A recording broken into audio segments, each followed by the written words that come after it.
Bienvenidos a esta última clase de la sesión número 4, donde vamos a ver algunas nefropatías para tratar de comprender las enfermedades renales.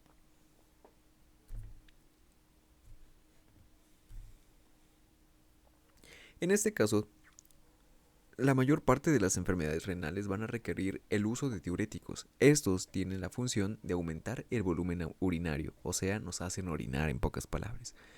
Los diuréticos van a incrementar el volumen de orina, pero por supuesto también la excreción de sodio. Para ello, el mecanismo principal es la reducción de la absorción de sodio en los túbulos renales. Se utilizan para reducir el volumen de líquido extracelular y por lo tanto edemas e hipertensión. El equilibrio durante el tratamiento con los diuréticos consiste en el efecto inicial, que aumenta la diuresis hasta 20 veces en unos cuantos minutos. Esto se compensa con la activación de mecanismos para reducir el volumen extracelular y el equilibrio final consiste en la diuresis, que se iguala a la ingestión tras reducirse el volumen extracelular. Hay muchos tipos de diuréticos, algunos de ellos son el osmótico, por ejemplo el manitol, que va a actuar principalmente en los túbulos proximales. Los diuréticos de asa, por ejemplo la furosemida, tienen como tal su acción en el asa gruesa ascendente de Henle. Los tiacídicos, como la hidroclorotiacida, actúan en los túbulos distales, y los antagonistas mineralocorticoides, como por ejemplo la espironolactona, actúan en los túbulos colectores. Las nefropatías se pueden clasificar de dos formas: lesión renal aguda, que consiste en el cese brusco de la función renal, pero hasta cierto punto reversible, y las nefropatías crónicas, donde tenemos progresiva pérdida de la función de las nefronas que reducen su función gradualmente. De forma general, más de 30 millones de adultos en Estados Unidos se estima que tienen nefropatías, que consiste en el 70% de pérdida de nefronas según los síntomas clínicos que tienen.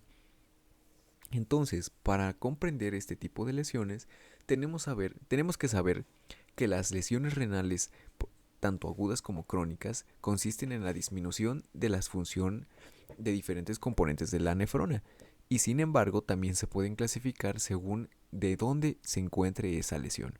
Por ejemplo, la lesión renal aguda prerrenal tiene un descenso en el aporte sanguíneo renal. Por lo tanto, lo que ocasiona el daño renal va a ser la circulación. Puede ser un infarto, puede ser una lesión directa en la arteria o vena renal, o incluso algunas enfermedades autoinmunes que destruyan estos vasos sanguíneos o los modifiquen. Posteriormente llegamos al interior renal y le vamos a llamar a estas intrarrenales. En estas, las lesiones son directamente en alguna de las estructuras que componen a la nefrona. Y por último tenemos la lesión aguda posrenal. Esta va a ser por una obstrucción del sistema colector, como mencionábamos anteriormente en la clase, donde tapábamos el tubo excretor y por lo tanto aumentaba la presión y reducía el filtrado glomerular, conduciendo a lesiones renales. La lesión renal prerrenal se causa por diferentes patologías, por ejemplo, hemorragias graves, septicemia e insuficiencia cardíaca. De estas, la más frecuente en nuestro medio hospitalario va a ser la hemorragia grave, ¿sí? Posteriormente, o también el estado deshidratado grave. Esto va a traer como consecuencia la disminución del riego renal y por lo tanto la hipoxia de las células renales. Si el flujo baja 20% de lo normal, entonces tenemos incluso hasta un límite de funcionar al 80%. Si baja ese flujo sanguíneo, tenemos consecuencias de lesiones renales. En la lesión renal aguda intrarrenal, por ejemplo por las glomerulonefritis, que precisamente parte del glomérulo es el que se lesiona, la mayor parte de las veces la membrana basal del glomérulo, vamos a tener una reacción inmunitaria anómala. También puede ser por necrosis de los túbulos que estábamos viendo. En estos va a haber daño a las células epiteliales por isquemia, toxinas o medicamentos, y estas afecciones pueden afectar a los vasos sanguíneos, al glomérulo o a los túbulos, cualquier posición de la nefrona. Por último, en las lesiones postrenales tenemos obstrucciones del sistema urinario, cálices, vejiga, uréteres, uretra. La mayor parte es la principal causa, la litiasis renal por cristales de uratos de calcio o de cisteína. Por otro lado, las enfermedades renales crónicas tienen como característica principal una pérdida de función irreversible, ¿sí? Aunque modifiquemos las causas que nos van a llevar a nefropatía, no va a haber una regresión completa. Puede haber un cese en la progresión, pero no va a haber regresión. Entonces los síntomas clínicos aparecen cuando al 70% de las nefronas empiezan a reducirse a menos de 70%. Entonces ahí es donde vemos como tal una falla en el funcionamiento renal, pero de forma a largo plazo, o sea, más de 3 meses. ¿Sí? Las lesiones renales agudas son de 12, 8 horas en promedio. Las compensaciones son con el mantenimiento de electrolitos y volúmenes normales a costa de la hipertensión. Las causas de estas enfermedades crónicas, las principales y sobre todo la principal es la diabetes. Después tenemos la hipertensión y por último las enfermedades crónico-degenerativas inflamatorias, autoinmunes sobre todo, que causan glomerulonefritis. El círculo vicioso de la nefropatía crónica consiste en un daño inicial, en una progresión del deterioro, en un deterioro progresivo y con esto una progresión de este mismo deterioro, pérdida de nefronas con reducción adicional de nefronas funcionales y por último la nefropatía terminal, donde vamos a tener para sobrevivir que utilizar la diálisis o el trasplante renal.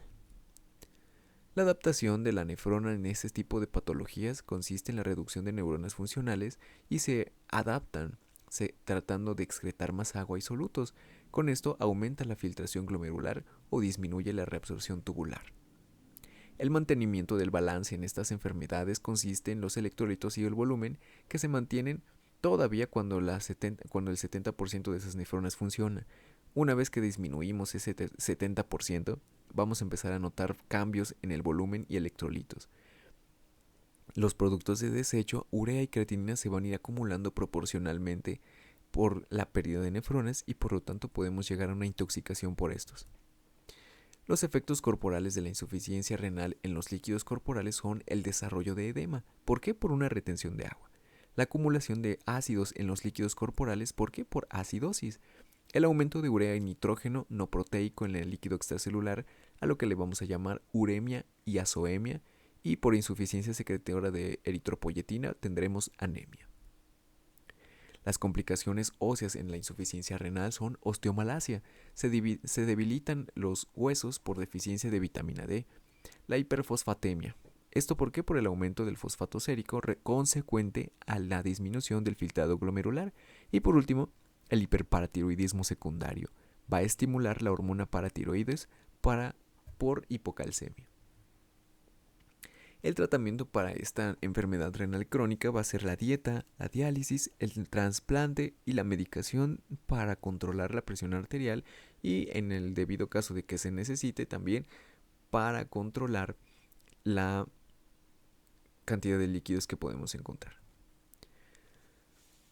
La nefropatía se puede prevenir con el control de las enfermedades crónicas, con un estilo de vida saludable, con el uso prudente de medicamentos y sustancias que pueden dañar al riñón y con el chequeo regular a partir de los 40 años de edad, que es donde tenemos normalmente este tipo de trastornos. Hay que comprender que si tenemos una enfermedad crónica, los 40 años no tienen ningún significado. Es todavía antes de este límite de edad. Para una persona normal, los 40 años, a partir de ahí tenemos una pérdida de nefronas por cada 10 años y por lo tanto, en el caso de las enfermedades que son crónico-degenerativas, esto es de forma inicial, ¿sí? Desde que tenemos una hipertensión o una diabetes descontrolada, empezamos a tener nefropatía. Para finalizar con el curso, tenemos que la función renal es crucial para el mantenimiento del equilibrio del organismo. Podemos sobrevivir con un funcionamiento renal mínimo, pero una vez que llegamos a una fase terminal, pues terminal también será la vida. La detección temprana es fundamental para prevenir el progreso. Se necesita un tratamiento integral donde no solamente va a ser suficiente las medidas de fármacos, necesitamos integrar muchas no farmacológicas que nos ayuden a detener el progreso de este tipo de lesiones. Y por eso también se están investigando de forma continua nuevas terapias, nuevas formas de diagnóstico y tratamiento para mejorar la calidad de vida de los pacientes. Fue un gusto estar con ustedes durante estas 4 lecciones. Espero que hayan aprendido mucho. Es una versión muy resumida de cada una de las patologías o de las funciones del riñón. Espero que les haya sido de mucha ayuda. Nos estamos viendo.